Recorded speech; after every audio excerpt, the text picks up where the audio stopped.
Salom aziz do'stlar va kanalimiz obunachilari. Bugun juda muhim, har birimizga taalluqli bo'lgan bir yangilik haqida gaplashamiz. Yaqinda kuchga kirgan yangi qonun hayotimizning juda ko'p jabhalariga sezilarli ta'sir ko'rsatadi va bu ma'lumotni bilmaslik sizga qimmatga tushishi mumkin.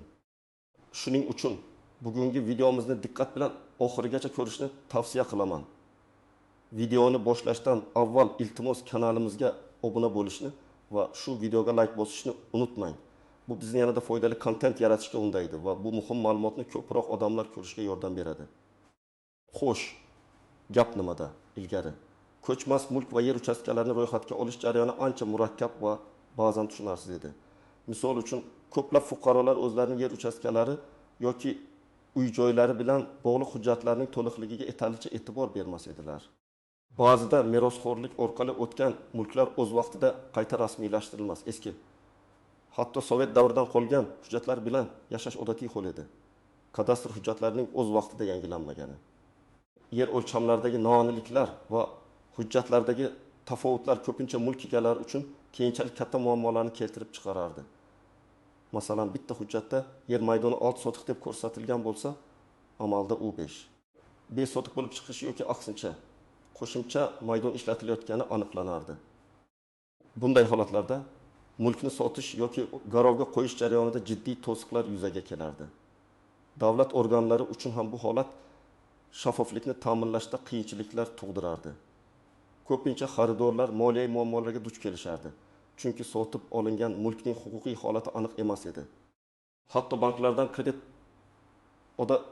olishda ham xuddi shunday holat kuzatilardi. Mulk garovga qo'yilishi mumkin emas edi, chunki uning rasmiy hujjatlari zamonaviy talablarga javob bermasdi. Barcha bu muammolar tizimni isloh qilish zaruriyatini keltirib chiqardi. Endi esa vaziyat tubdan o'zgarmoqda. Yangi kuchga kirgan ko'chmas mulk obyektlarini davlat ro'yxatidan o'tkazish to'g'risidagi qonun aynan shu muammolarni bartaraf etishga qaratilgan. Bu qonun mulk huquqlarini ro'yxatga olish jarayonini sezilarli darajada soddalashtiradi. Uni yanada shaffof va tezkor qiladi. Shu bilan birga fuqarolarning mas'uliyatini ham oshiradi. Eng asosiy o'zgarishlardan biri shuki, endilikda ko'chmas mulkka bo'lgan huquqlarni davlat ro'yxatidan o'tkazish majburiy tartibga aylanmoqda. Bu shuni anglatadiki, sizning xonadoningiz, uyingiz, yer uchastkangiz yoki boshqa ko'chmas mulkingiz bo'ladimi? Unga bo'lgan mulk huquqi agar ilgari belgilangan tartibda rasmiylashtirilmagan bo'lsa, yangi qonun talablariga muvofiq ro'yxatdan o'tkazilishi shart. Bu jarayon endi qat'iy muddatlar va aniq tartib-qoidalar asosida amalga oshiriladi. Qonun shu bilan birga avvalgi byurokratik to'siqlarni kamaytirish, ro'yxatga olish uchun zarur bo'ladigan hujjatlar sonini optimallashtirish va xizmat ko'rsatish sifatini oshirishni ham maqsad qilgan. Birinchi asosiy qisim keling, yangi qonun qoidalari nimani anglatishini va kimlar unga alohida e'tibor qaratishi kerakligini batafsil ko'rib chiqamiz. Bu qonun avvalo ko'chmas mulkka nisbatan hujjatlari to'liq bo'lmagan yoki eskirgan barcha fuqarolarga taalluqlidir. Shuningdek, yaqin orada ko'chmas mulk sotib olishni, sotishni, garovga qo'yishni yoki meros qilib olishni rejalashtirganlar ham bu qonunni diqqat bilan o'rganishlari shart. Nima uchun bu muhim? Chunki endilikda agar sizning mulkingiz davlat ro'yxatidan o'tkazilmagan bo'lsa, siz u bilan bog'liq hech qanday yuridik operatsiyalarni amalga oshira olmaysiz. Ya'ni uni sota olmaysiz, hadya qila olmaysiz, garovga qo'ya olmaysiz va hatto meros qilib qoldira olmaysiz. Bu mulk de yure sizning mulkingiz bo'lsa-da, de facto siz uni boshqara olmaysiz. Keling, bir nechta aniq misollarni ko'rib chiqaylik. Birinchi misol. Kadastr hujjatlari eskigan fuqaro. Tasavvur qiling, Toshkent shahrida yashovchi Otabek aka 1995-yilda 3 xonali kvartira sotib olgan. O'sha paytda hujjatlar rasmiylashtirilgan. Biroq Otabek aka keyinchalik hech qanday o'zgarish kiritmagan. Kadastr hujjatlari eskirgan. Kvartiraning texnik pasporti ham ancha eski modelda. Yangi qonun kuchga kirishi bilan Otabek akaga uyini ro'yxatdan o'tkazish uchun yangilangan kadastr hujjatlari kerak bo'ladi. Agar u o'z vaqtida bu ishlarni amalga oshirmasa va farzandlaridan biri xorijda o'qishga kirib, kvartirani sotib, o'qish pulini to'lashga qaror qilsa, Otabek aka mulkini sota olmaydi. Sababi, sotishdan oldin mulk huquqi yangi qoidalar asosida davlat ro'yxatidan o'tkazilishi shart. Bu esa qo'shimcha xarajatlarga va asabiylashishlarga olib keladi. Taxminan Otabek aka ushbu jarayonni kechiktirgani uchun 500 ming so'm miqdorida jarima to'lashi, shuningdek keyinroq mulkni qayta baholatish va kadastr xizmatlariga 700 ming so'mdan 500 ming so'mgacha mablag' sarflashiga to'g'ri kelishi mumkin. Ikkinchi misol, meros qoldirilgan lekin rasmiylashtirilmagan yer uchastkasi. Farg'ona viloyatida yashovchi Aziza opa buvisi vafotidan so'ng 2010 yilda unga qolgan 10 sotix yer uchastkasini o'z nomiga o'tkazishni keyinga surib kelgan. Hujjatlar merosxo'rlik huquqini tasdiqlagan bo'lsa-da, mulk huquqi kadastr agentligida Aziza opa nomiga rasman ro'yxatga olinmagan. Endilikda bu yer uchastkasini rasmiylashtirmasa, u yerda qurilish ishlarini amalga oshira olmaydi, bankdan kredit ola olmaydi. Hatto qo'shnisi bilan yer chegarasi bo'yicha bahsli vaziyat yuzaga kelsa, o'z huquqlarini to'liq himoya qila olmaydi. Chunki uning qonuniy egasi kim ekanligi to'liq tasdiqlanmagan bo'ladi. Aziza opa nafaqat o'z yerini himoya qila olmasligi, balki huquqiy xizmatlar uchun ham ancha mablag' sarflashiga to'g'ri keladi. Ushbu kechiktirilgan ro'yxatdan o'tkazish Aziza opaga kamida million so'm miqdorida jarimaga va uning ustiga kadastr xizmatlari uchun 800 million so'mdan 2 million so'mgacha xarajatga sabab bo'lishi mumkin. Uchinchi misol, yangi qurilgan bino. Samarqandda yashovchi tadbirkor Dilshod aka 2022 yilda kichik ishlab chiqarish sexi qurgan. Qurilish jarayonida barcha ruxsatnomalar olingan, ammo bino to'liq bitgach, uni ekspluatatsiyaga topshirish va davlat ro'yxatidan o'tkazish jarayonini biroz kechiktirgan.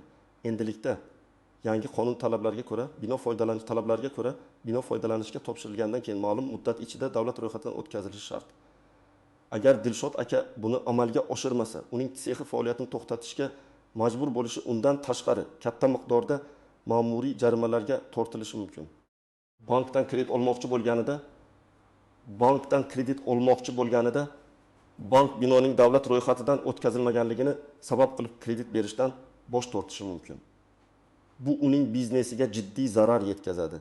Shu holatda Dilshod akaga tadbirkor sifatida 2,5 million so'mdan 5 million so'mgacha jarima solinishi hamda kadastr va hujjatlarni rasmiylashtirish xarajatlari 5 million so'mdan 3 million so'mgacha bo'lishi mumkin.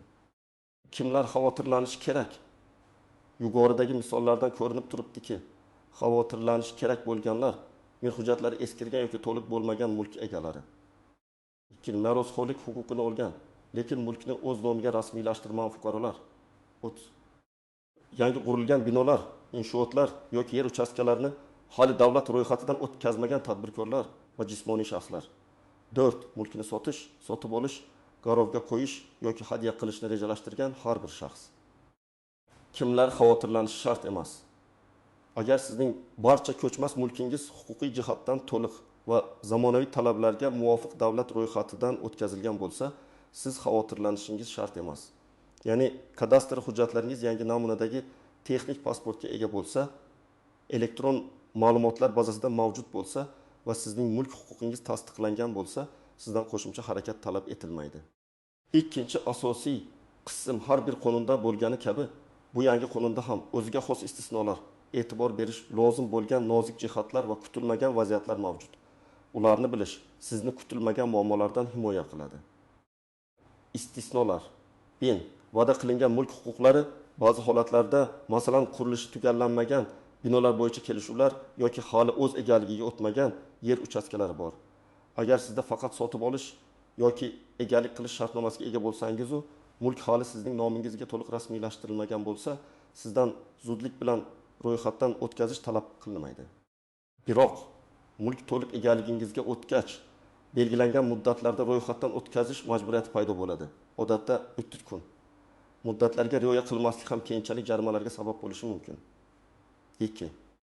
Davlat mulki va maxsus zonalar. Davlat tasarrufida bo'lgan yer uchastkalari va binolar, shuningdek, maxsus iqtisodiy zonalar yoki erkin sanoat zonalaridagi mulklar uchun alohida ro'yxatga olish tartiblari belgilangan. Agar siz shunday zonada faoliyat yuritayotgan tadbirkor bo'lsangiz, alohida davlat organlari tomonidan belgilangan qoidalarga rioya etishingiz kerak. Bu joylarda jarayon odatdagidan farq qilishi mumkin. Kutilmagan holatlar va nozik jihatlar. Chegaralar bo'yicha bahslar. Yangi qonun doirasida mulkni ro'yxatdan o'tkazishda yer uchastkalarining aniq chegaralarini belgilashga katta e'tibor beriladi. Agar qo'shnilar bilan yer chegaralari bo'yicha bahslar mavjud bo'lsa, bu ro'yxatdan o'tkazish jarayonini sezilarli darajada sekinlashtirishi yoki to'xtatib qo'yishi mumkin. Masalan, kadastr xizmatiga murojaat qilishingizdan so'ng mutaxassislar yer chegaralarini aniqlash uchun kelishadi. Agar qo'shning yer uchangizga tegishli qismni qamrab olgan bo'lsa va u bunga e'tiroz bildirsa, avval bu bahsni hal qilish kerak bo'ladi. Sud orqali yoki mahalliy hokimiyat yordamida. Bunday hollarda ro'yxatga olish muddati cho'zilishi mumkin. 2. Qurilish normativlaridan chetga chiqish. Agar sizning uyingiz yoki boshqa inshootingiz qurilish normativlari va qoidalarini sizni buzgan holda qurilgan bo'lsa, uni ro'yxatdan o'tkazish jarayonida jiddiy muammolar yuzaga kelishi mumkin. Masalan, qo'shnining uyiga juda yaqin joylashgan bino, sanitariya talablariga javob bermaydigan inshootlar yoki o'zboshimchalik bilan kengaytirilgan qismlar.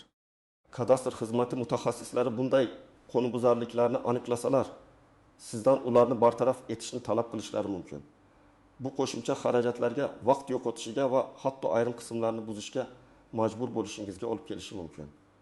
3. Muddatlarga rioya etmaslikning oqibatlari. Qonun hujjatlarini belgilangan muddatda ro'yxatdan o'tkazmaslik sizni jarimaga tortilishga olib keladi. Bu jarimalar nafaqat moddiy jihatdan zararli, balki kelajakda mulkni sotish yoki boshqa operatsiyalarni amalga oshirishda ham qiyinchiliklar tug'diradi. Yaqin tartibdagi uy-joy egalari uchun dastlabki jarima 500 ming so'mdan boshlanib, takroriy qoidabuzarliklarda 2000 ming so'mgacha yetishi mumkin. Tadbirkorlar va yuridik shaxslar uchun esa bu raqamlar yanada yuqoriroq. 25 ming so'mdan 5000 ming so'mgacha, takroriy holatlarda hatto 10 ming so'mga yetishi mumkin. Bu nozik jihatlarni oldindan bilish sizga jarayonga to'g'ri tayyorlanishga va kutilmagan to'siqlarga duch kelmaslikka yordam beradi. Har doim o'zingizning aniq vaziyatingizni mahalliy kadastr agentligi yoki malakali huquqshunos bilan maslahatlashishni unutmang. Amaliy maslahat. Xo'sh, aziz do'stlar, bu qonun talablariga rioya qilish va jarimalardan saqlanish uchun nimalar qilishingiz kerak? Sizga aniq bosqichma-bosqich ko'rsatmalar beraman. 1. Mavjud hujjatlaringizni tekshiring. Avvalo, o'zingizning barcha ko'chmas mulkingizga tegishli hujjatlarni, uy-joyga egalik huquqi to'g'risidagi guvohnoma, kadastr pasporti, yerga egalik huquqi yoki ijara shartnomasi va hokazo toping va ularning to'liqligini, yangiligini tekshiring. Agar hujjatlaringiz ancha eski bo'lsa, masalan, 2010 yilgacha berilgan, ehtimol ularni yangilash kerak bo'ladi. 2. Kadastr agentligining joylardagi bo'limlariga murojaat qiling. Agar hujjatlaringizni tekshirishda qandaydir shubhalar paydo bo'lsa yoki sizning mulkingiz davlat ro'yxatidan o'tmaganligini aniqlasangiz, yashash joyingizdagi kadastr agentligining tuman shahar bo'limiga murojaat qiling. Ularning mutaxassislari sizga vaziyatni aniqlashda yordam berishadi va qanday hujjatlar talab qilinishi haqida to'liq ma'lumot berishadi. Murojaatni to'g'ridan-to'g'ri bo'limga borib yoki yagona interaktiv davlat xizmatlari portali my.gov orqali elektron shaklda ham yuborishingiz mumkin. 30. Zarur hujjatlarni to'plang. Odatda ro'yxatdan o'tkazish uchun quyidagi hujjatlar talab qilinadi. Shaxsni tasdiqlovchi hujjat, pasport yoki ID karta. Mulkka bo'lgan huquqni tasdiqlovchi hujjat, oldin bergan kadastr pasporti, sotib olish-sotish shartnomasi, meros guvohnomasi, hadya shartnomasi, sud qarori va boshqalar. Yer uchastkasi yoki uy-joyga oid barcha mavjud texnik hujjatlar, agar mavjud bo'lsa. Davlat boji to'langanligi haqidagi kvitansiya. Davlat bojining miqdori mulkning turiga va maydoniga qarab farq qiladi. Buni kadastr agentligining o'zida yoki my.gov saytida aniqlashtirishingiz mumkin. Masalan, kvartira uchun davlat boji BSHMning 0,5 baravar atrofida, yer uchastkasi uchun esa BSHMning 1 baravaridan 3 baravargacha bo'lishi mumkin. 4. Ariza yozing va topshiring. Kadastr agentligida sizga mulkni ro'yxatdan o'tkazish uchun ariza namunasini berishadi. Arizani to'ldirib, barcha hujjatlar bilan birga topshirishingiz kerak. Jarayon qancha tez boshlansa shuncha yaxshi. 5. Texnik inventarizatsiya va o'lchov ishlari. Agar sizning mulkingizga tegishli texnik pasport eski bo'lsa yoki umuman mavjud bo'lmasa, kadastr xizmati mutaxassislari joyiga chiqib, texnik inventarizatsiya va o'lchov ishlarini o'tkazishadi. Bu jarayon bir necha kundan bir necha haftagacha davom etishi mumkin. Bu xizmat ham pullik asosda amalga oshiriladi. Ro'yxatdan o'tkazish haqidagi guvohnomani oling. Barcha jarayonlar yakunlangandan so'ng sizga mulkning davlat ro'yxatidan o'tkazilganligi haqidagi guvohnoma beriladi. Bu sizning huquqlaringizni tasdiqlovchi asosiy hujjat hisoblanadi. Endilikda bu hujjat elektron shaklda ham mavjud bo'lib, uni shaxsiy kabinetingiz orqali yuklab olishingiz mumkin. Muhim maslahat: jarayonni kechiktirmang. Qonunda belgilangan muddatlarga rioya qilish juda muhim. Agar sizning holatingiz murakkab bo'lsa, masalan, merosxo'rlar o'rtasida bahslar mavjud bo'lsa yoki qurilish qoidalariga rioya qilinmagan bo'lsa, huquqshunos maslahatiga murojaat qilishdan tortinmang. Ko'pincha malakali yuridik yordam sizni katta muammolar va xarajatlardan qutqarishi mumkin. Xulosa qilib aytganda, yangi qonun ko'chmas mulk sohasida tartib o'rnatishga, shaffoflikni oshirishga va fuqarolarning mulkiy huquqlarini ishonchli himoya qilishga qaratilgan muhim qadamdir. Uning talablariga rioya qilish kelajakda sizni ko'plab muammolar, jarimalar va ortiqcha xarajatlardan xalos qiladi. Esingizda tuting. Huquqiy savodxonlik bu har bir zamonaviy insonning muhim ko'nikmasidir. O'zingiz va oilangizning mulkini himoya qilish uchun hoziroq choralar ko'ring. Bugungi videomiz sizga foydali bo'ldi degan umiddaman. Agar savollaringiz bo'lsa, ularni izohlarda yozib qoldiring. Imkon qadar javob berishga harakat qilaman.